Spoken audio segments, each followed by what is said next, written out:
I love you Poongudi. என்ன இலவுடா இது, இப்படி பல்ல போட்டுக்கிட்டு இருக்க? டேய் எனக்கு தெரிஞ்சதானடா நான் பண்ண முடியும். உனக்கு லவ் பண்ணவும் தான் தெரியல, அதை மட்டும் தெரிஞ்ச மாதிரி பண்ற. டேய் மச்சான் ப்ளீஸ்ரா. முதல்ல அந்த பொண்ணு உன்னை பாக்குறாளா? டேய் எங்க அம்மா மேல சத்தியம், எங்க அப்பா மேல சத்தியம்டா. டேய் என்னடா பண்ற? சத்தியமாவே என்ன பாக்குறா மச்சான். ஆமா, எப்படிடா இவ்வளவு கான்பிடென்டா சொல்ற? என் காலேஜ் ஃப்ரெண்ட் தான்டா சொன்னா, அவ வச்ச கண்ணு வாங்காம உன்னையே பாக்குறான்னு. டேய் இது வேலைக்கு ஆகாது, நான் கிளம்புறேன். டேய் நில்றா. டேய் எந்த காலேஜ் ஃப்ரெண்டா உண்மையை சொல்லிருக்கான்? அவன் பாக்குறான்னு சொன்னாலே அவன் பார்க்கவே இல்லைன்னு தான்டா அர்த்தம். என்னடா சொல்ற?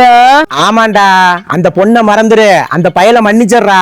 நீங்க எல்லாம் தப்பு பண்ணவன மன்னிக்க சொல்றீங்க, பாதிக்கப்பட்டவன மறக்க சொல்றீங்க. நீ பண்ணதே ஒன் சைடுல விடா. டேய் அவளை நான் எப்படா மறக்க முடியும்? ஹலோ, யாரா மச்சான்? ஃப்ரெண்டோட பேசிட்டு இருக்கேன்டி. ஏய் ஒவ்வொன்னையும் உன்கிட்ட நான் சொல்லிட்டு இருக்கணுமா? ஏன்டி என் உயிரை எடுக்கிறப்படி? சோன விடு மச்சான். ஹலோ பக்கடா முஞ்சி, நீ எல்லாம் ஒரு ஆளுன்ட்டு போயிட்டு போற முதல்ல. டேய் அவன் ஆளுடா. தெரியும் மச்சான். இப்ப நீ என்ன பண்றன்னா, என்னை மன்னிச்சிடுற, அவளை மறந்துடுற. சாம்பார் ஆப்பு எனக்கு